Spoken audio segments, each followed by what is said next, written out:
first thing, just so we know how to spell your name. My last name, Main, Say M-A-I-N. your whole name. And My full name is Jack Main, how do you spell that? M-A-I-N. Okay. And what was your title? I was a meteorological technician with the U.S. Weather Bureau, as it was in those days. Okay. And you realize you're being taped for this interview Right. here on television or theater or whatever. Let's just start from the top of the story and like, what was your job at the time and what were you doing out in the ocean? I was on the Coast Guard cutter Pontchartrain as a civilian weather observer, and at about 4 o'clock in the morning, all the alarms went off on the ship, telling everybody to man their stations. I had no idea what was going on, and then we heard that there was a commercial airliner with engine trouble circling us. They didn't know whether he was going to ditch or not. The captain of the plane elected to ditch rather than jettison fuel. He flew around the ship for several hours until daylight. The ship laid down a foam trail on the water to indicate the direction he should land in, which had never been tried before. And as it turned out, it was the wrong direction in that they had him landing into the swells, and that's what caused the plane to stop almost the instant it hit water and broke into 3 pieces. Wow. Okay, so what was your job on this boat? My job was a meteorologist, and we took soundings of the upper atmosphere, sent up the big weather balloons with the radio weather transmitters on the balloon. Okay. And so when you were waking out of your bed that morning, what was your first thought? I really didn't know what was going on. Of course, we'd had emergencies before on other ships, a ship sinking or something like that. So it's rather startling to have the alarms go off in the dead of the night.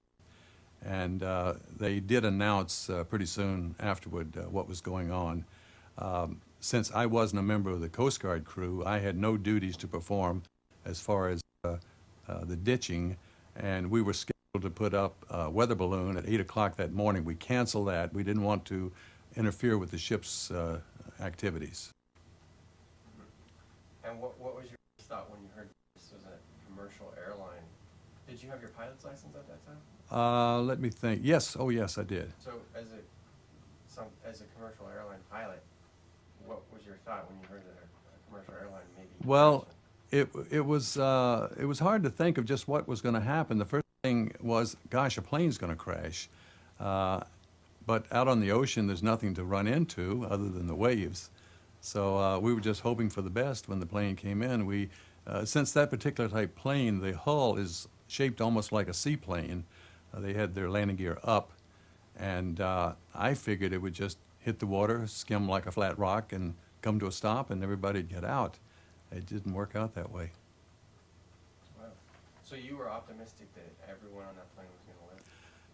Yes, I don't think you want to think of a disaster at all. You have to be optimistic, and I was. You want to?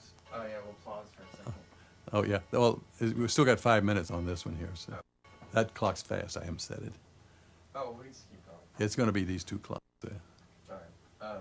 So you heard this plane was going to crash. You knew it was going to crash. Well, not crash, but ditch. Okay, you knew this plane was going to ditch. Right. And you were optimistic that everyone on board was going to live. Yes, I was very shaky. In the film that I took, you can see that my hand was shaking quite a bit. It's a very emotional thing. What was the mood on the boat? There was like this 5 hours that the plane circled. I think everybody was confident that they'd be able to do their job properly, and they had plenty of time to think what they wanted to do. They got the boats in the water early. We had the foam trail laid down, and then just standing by for the plane to come about and land. And I think everybody was well prepared for exactly what they had to do, and as a matter of fact, it went off like clockwork. Now, kind of repeat my question. Sometimes when I ask you a question, so the plane had 5 hours. The plane circled for 5 hours. I think it was more like 4 hours. I'm not sure the exact time, but I think it was about 4 o'clock in the morning, and they landed around 8. Like I say, I'm not sure the exact time. Well, I'll tell you because Okay. So, the plane circled for 5 hours, and what was the mood on the boat during the 5 hours? Well, regular activity came to a screeching halt. Everybody was breaking out gear, getting the boats rigged out. Normally the boats are rigged in close to the deck. They were rigged out, ready to put in the water the instant the plane came to a stop. And I think everybody was ready to go. And can we break? Yeah. My tractor just arrived.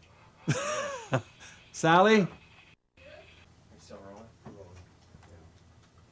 Yeah. Okay, so I'm just more curious about like what your mood was on the boat in anticipation for this, and what everyone else was talking about on the boat, and how everyone was scrambling to get everything prepared. Right. Well, like I say, as my job was in the civilian capacity, I wanted to make sure I stayed out of the way for the Coast Guard personnel handling this possible disaster.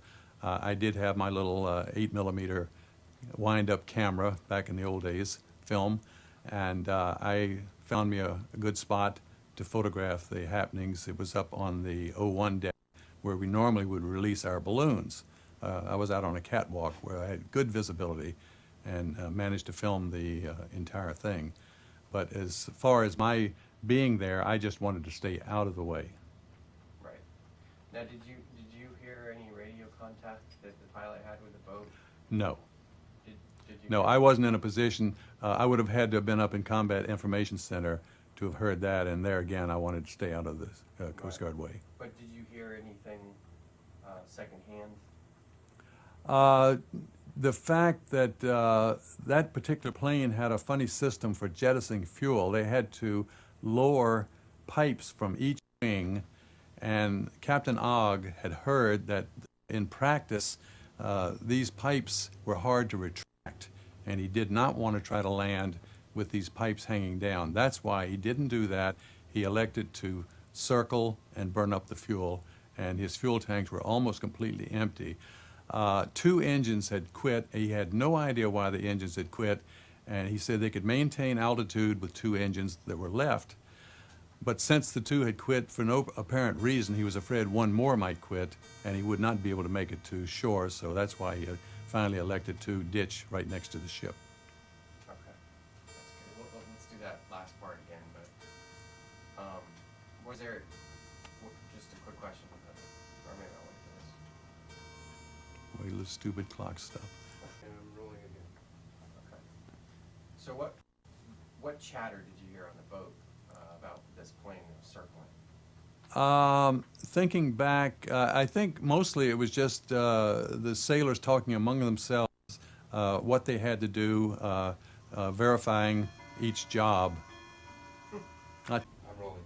All right. So when I asked the question, if you could kind of repeat part of my question, Yes. like Oh, I see. Like if I asked you, what was the chatter on the boat? Right. The word on the boat was that.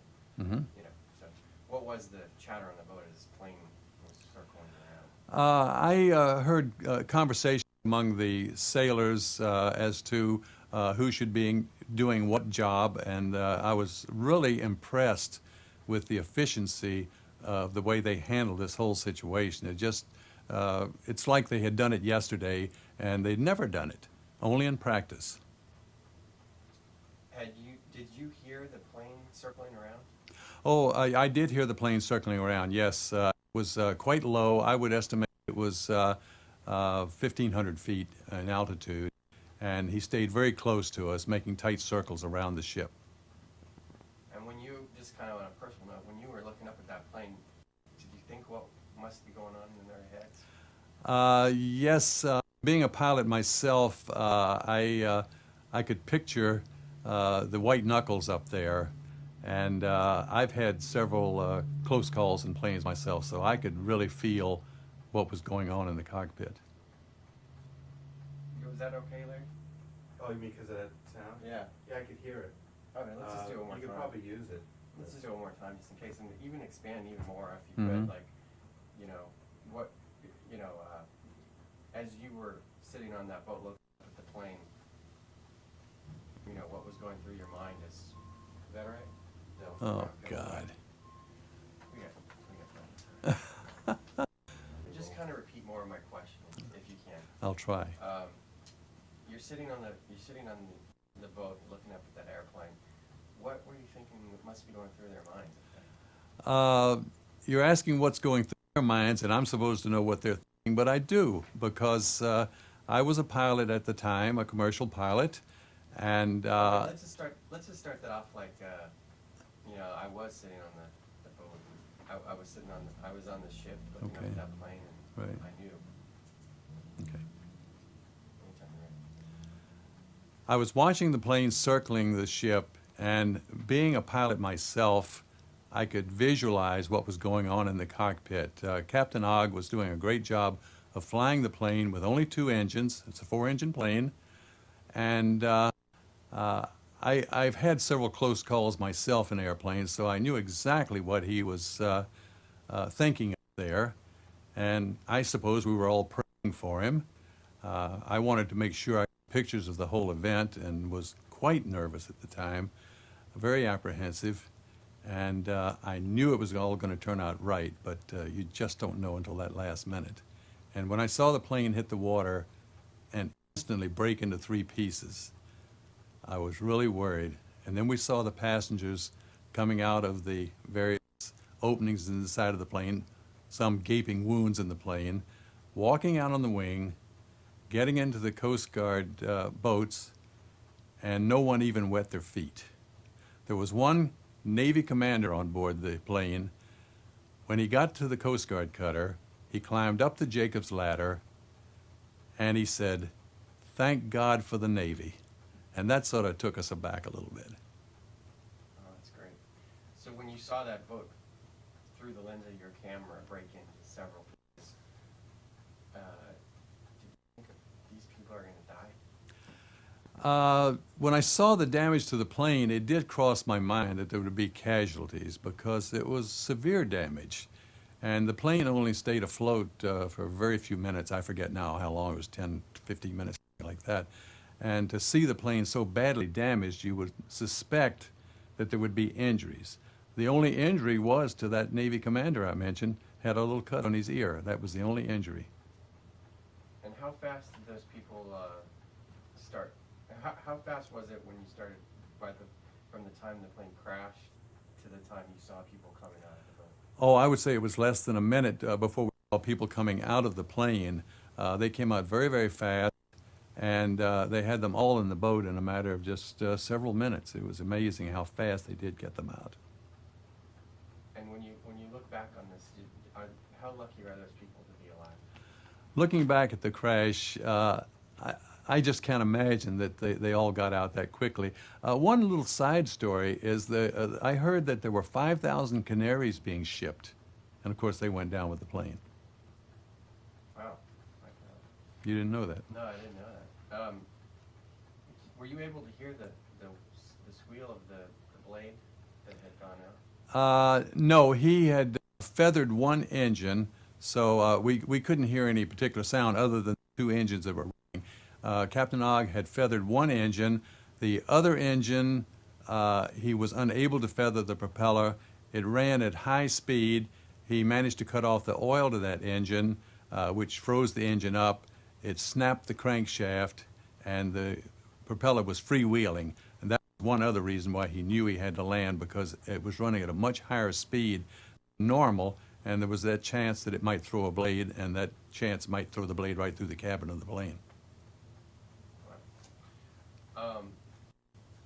And so just take us back, like even imagine, looking through that viewfinder and tell us exactly what you saw.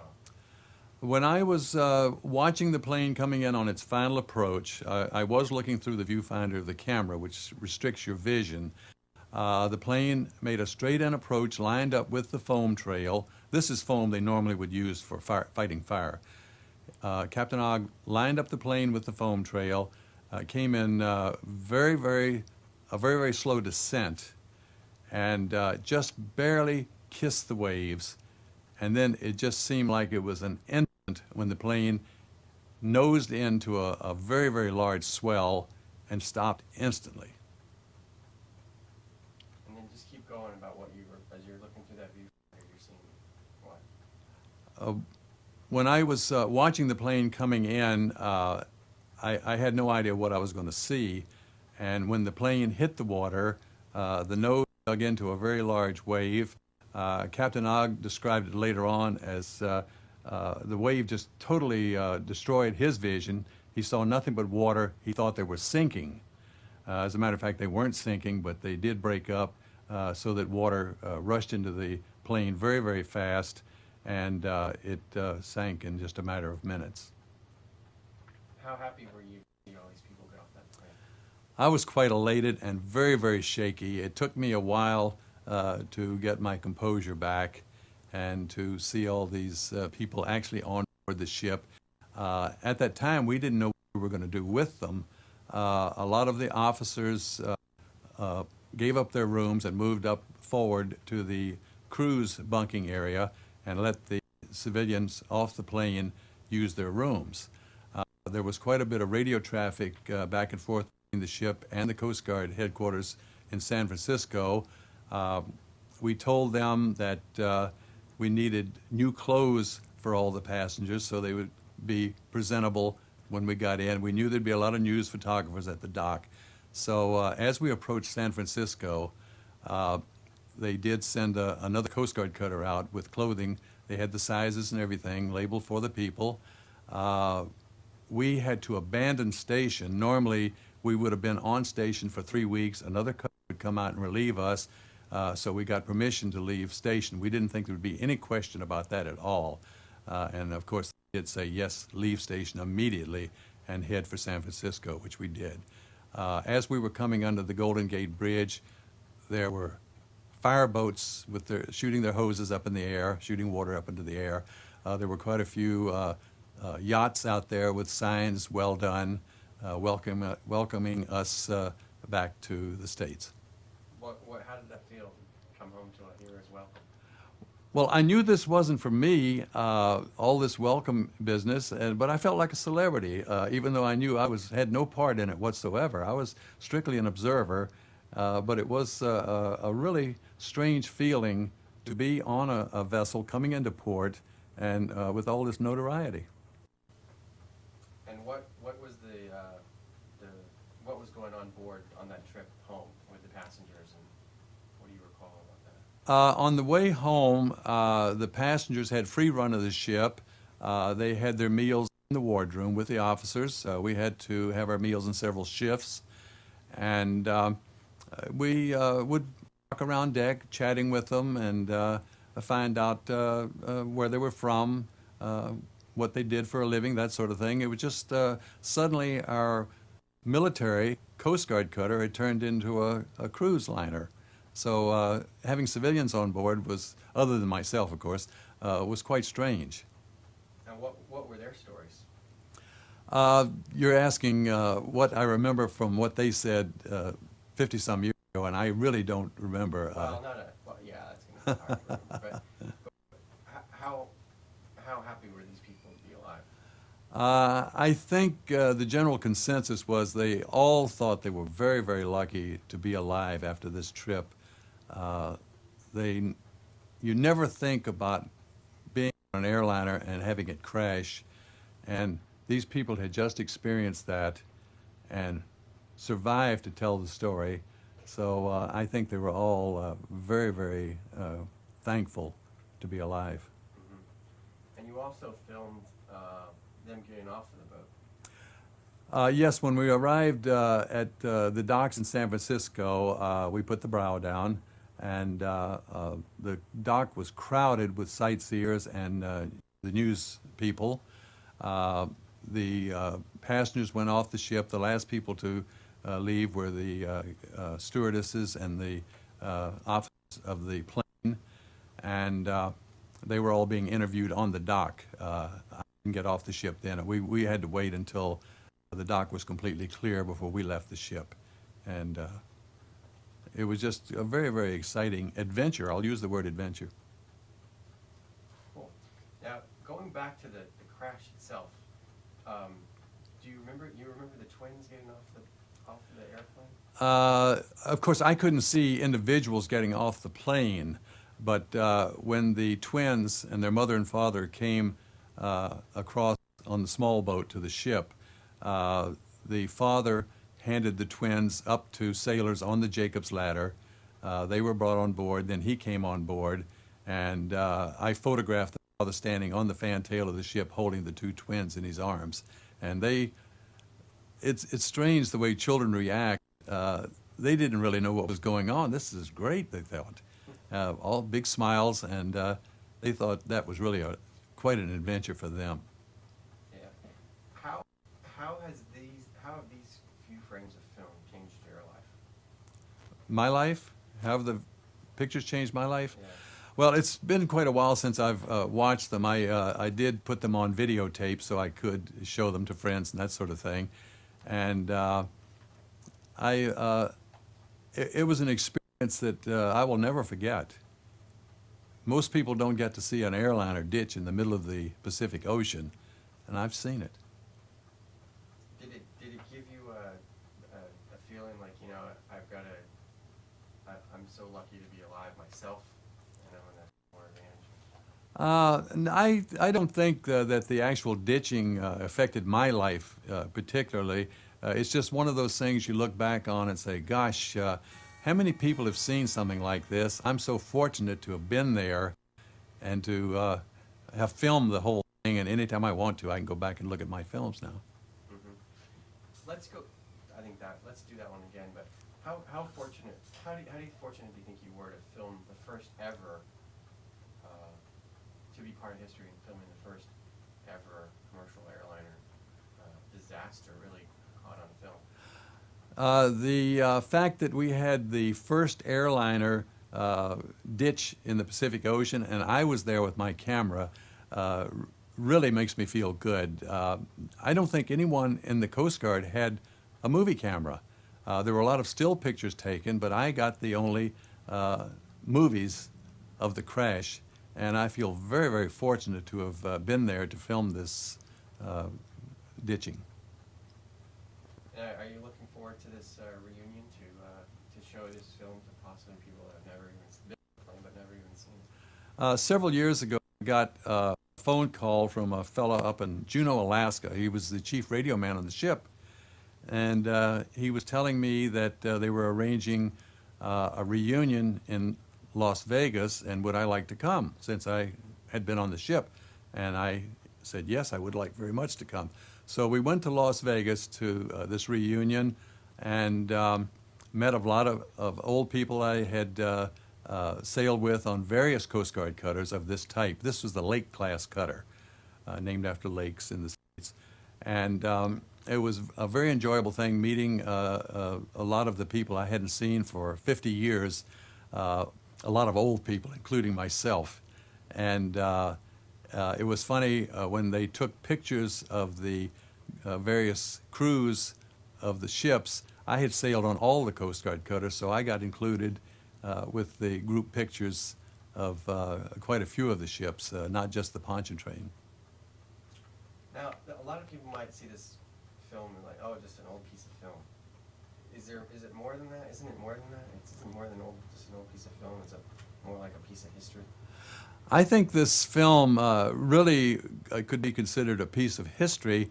Had I not been there, there would have been no film, no movie film of a ditching. And it was the first commercial airliner to ditch in the Pacific Ocean. One plane had ditched in the Atlantic, but it was not a scheduled airliner. That was the only difference. It was a charter plane. But otherwise, there would have been no movie film had I not been there to photograph this event. And when you show it to people, what do you think? When I show this film to friends, they are quite amazed to see something like this. It's not your normal run-of-the-mill home movies, you might say, although it's included in my home movies now. Just going back to the crash itself, that when you hear of a plane crash today, you know if there's a commercial airliner crash, someone or probably most of the people died. How amazing is it that everyone walked off that Usually when you think of an airline crash, the first thing you think of is billowing flames, uh, crunching metal, that sort of thing, because I think most airline crashes have been on land, although there have been a few in the last few years that have happened at sea. Today's planes, the high-speed jets, just don't seem to be built to make a water landing, and I think that the skill of the Captain Ogg, really contributed to the fact that no one was even injured in this crash. He knew what he was doing. And, let's see, can you pause for 1 second? Yeah, I actually have a question. Okay, we're rolling. Oh, I'm rolling now. Okay. You should look at him, not me. So how did you find out and what was going on? It was around 4 o'clock in the morning on the ship, and all the bells went off on the ship, the alarms. That is always a very disturbing thing when alarms go off at a time other than when they might be having a drill. You know at 4 o'clock in the morning it's not a drill. And the first thing that crosses your mind is the ship is in trouble. Something's getting ready to happen. We jumped out of bed, or I jumped out of bed, and by that time the alarms had stopped sounding. On the voice speakers on the ship, the captain announced what the alarms were for, that there was a commercial airliner in trouble approaching the ship. He hadn't gotten there yet, and that he would very likely be ditching next to the ship. So he wanted all the crew to man their ditch and rescue stations. By the time I got dressed and got up on deck, the ship had completely come alive. All of the floodlights were on the decks, and I still didn't have any details of what was going to happen. And by that time, the plane had reached the ship and was circling. We could see the lights of the plane as he circled the ship. The captain would announce periodically what was happening, and it was maybe within the hour that he announced that the plane definitely was going to ditch, but he was going to circle us until daybreak and use up as much fuel as possible before he did try to set the plane down in the water. This deal where they put foam down in the water had never been tried before. I think this was decided upon right there that morning. I don't think it was in the procedures at all. And Captain, what was his name? Captain Earl decided that this would be a great help to the plane to have a visual mark on the water to guide him in for a landing. Oh, that's great. I have another question. Yeah, go for it. It's I mean, you talked about that, you're looking in there and you didn't know what was gonna happen, but it has to be, if you're putting yourself back in that moment, it has to be sort of surreal to you. You don't see planes coming in for landing on water. I just wonder I mean, I know you're trying to just get the picture and everything, Right. and that perhaps maybe that removes you a little bit, but, concentrating on that, but it's just, I would think there'd be a flood of emotion going on, my God, It's just, before you knew what was gonna happen, I mean, now you have the benefit of hindsight, but it's Right. just like, I don't know, it just seems like such a surreal image. Right. There's no real question there. Well, what do Comment. you think about that? When I was standing on deck waiting for this to happen, had my camera ready. I only had one roll of film, so I didn't want to waste any film shooting what was going on around the ship. I did get some pictures. I did get pictures of the plane circling. And as far as my feelings, it's just so hard to describe. This is not a normal event at all, and it was a very probably the most emotional thing that's ever happened to me in my life. To see a plane coming in, and you kept thinking, well, maybe it'll be all right. Maybe he won't have to ditch. Any minute now, he's going to say, hey, we're all right, and we're going to continue on to San Francisco. Everything kept unfolding as I watched, and then it was very apparent that this was really going to happen. As I mentioned before, it was so emotional that I was shaking. It was very hard to hold the camera, and to try to keep the camera on the plane as he was coming in was extremely difficult. but I managed to do it. And after the plane hit the water and we actually saw that the passengers were getting out and getting in the boats, it was just a flood of relief washed over me to see that it had come off all right. And as far as I could see, there was not going to be any problem whatsoever. But looking back on it, it was just a very, very emotional thing. Oh, that's great. That's a good question. So how important it is that we preserve this and tell the story? As far as remembering this thing for future generations, right now I'll say to people, do you remember that plane that went down in the Pacific in 1956? No, never heard about it. And then I realized that they were quite young at the time. I think a little piece of history, any piece of history should be preserved, whether it's good or bad. So in my own small way, I've done that. Great. Now, if you could use this word, at the moment of impact, what did you feel? Like, repeat that in the question.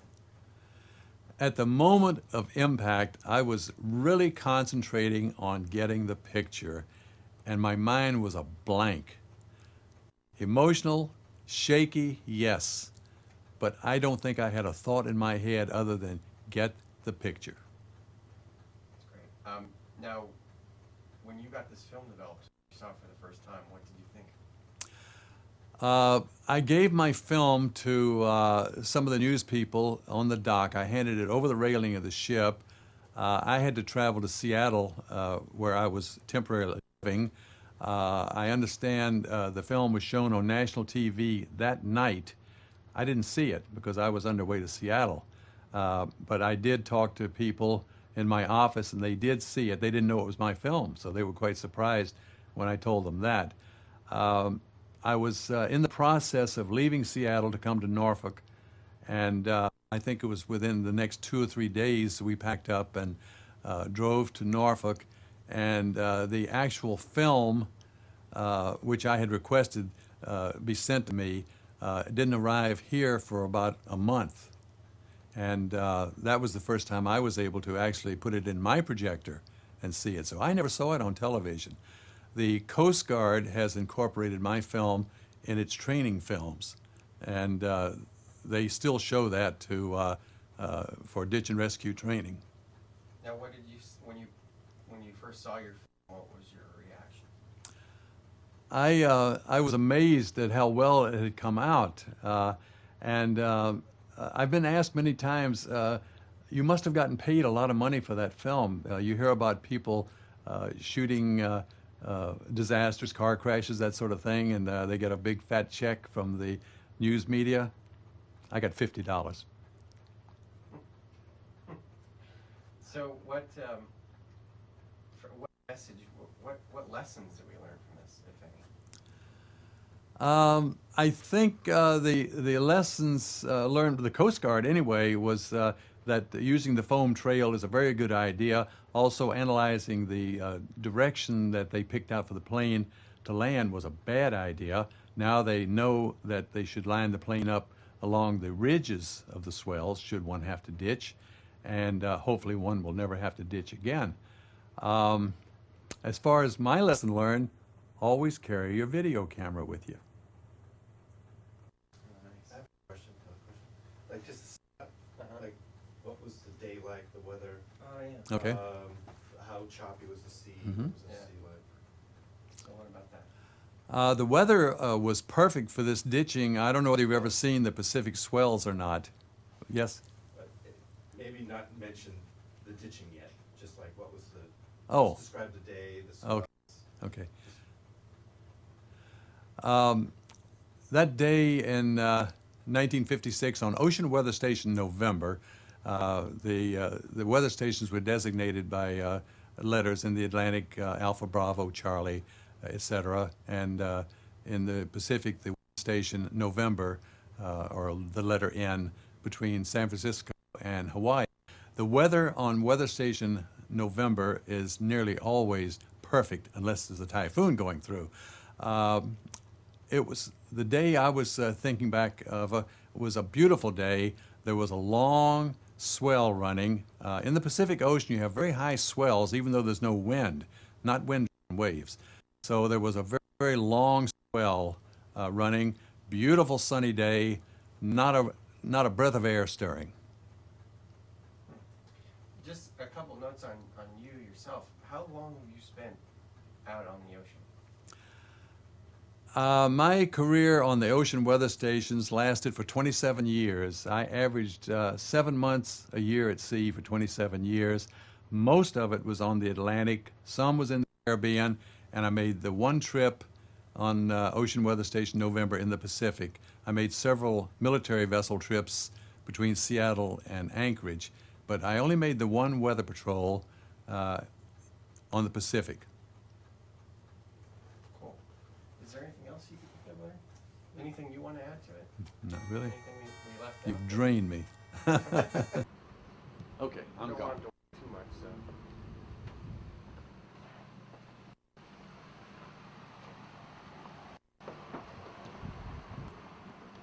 Actually, what normally do here. Okay, this is my operating position.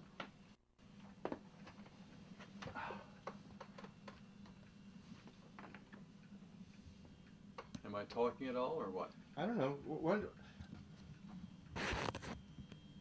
All right, go ahead, turn it on.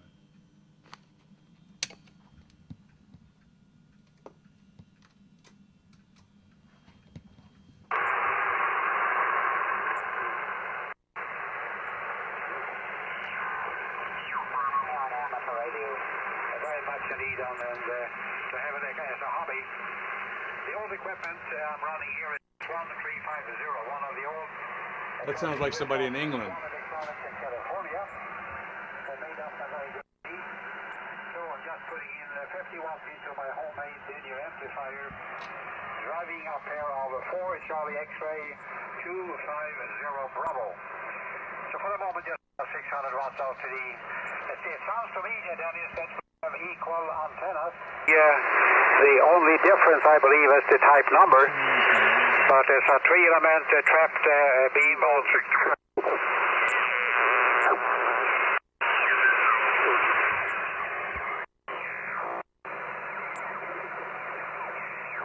Seems like he was the only one on.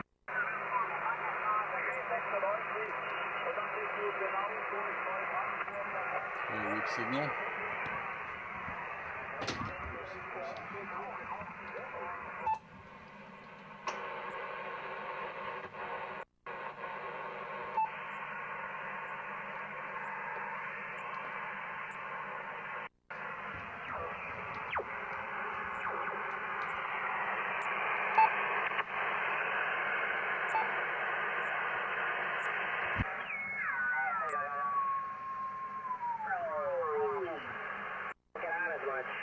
Which is unfortunate. I think with our gratitude has to promote amateur radio,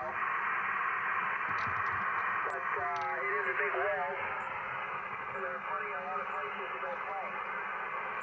So I don't know how much you I don't want. really get me down anymore. It's discouraging for a while, but Can you act like you're talking? it doesn't faze me now.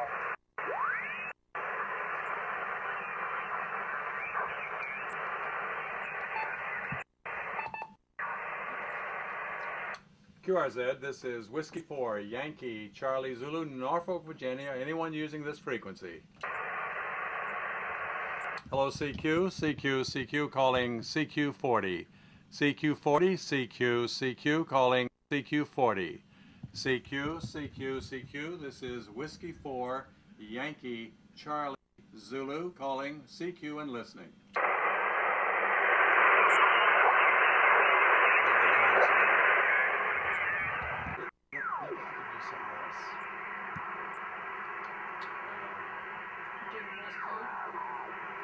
Oh yeah. 10 minutes in the opposite direction, a troop of Canadian Girl Scouts landed right where we were, and they took the portage in one trip, kayaks and canoes and all. This is W4YCZ. Anybody on this morning? Good morning to you. Name here is Jack. I'm in Norfolk, and you're coming in quite well. Let's see, I've got the beam pointed towards the east, so I'll have to put it a little bit further to the south to get you in, but you're full quieting anyway. What's the name there? The name here is Jack. This is Kathy, and I live in Kildover Hills and quite frequently come up into your neck of the woods. Very good, Kathy. I've been meaning to set up some of the North Carolina Outer Banks stations on here. I've got a 5-element beam up about 60 feet, and I'm pretty sure I should be able to bring in Elizabeth City and maybe something on the Outer Banks. I just had the beam put up about a week ago. Matter of where our antenna sits, I don't think it's up high enough to get all the way up here. Right. Okay. Go ahead.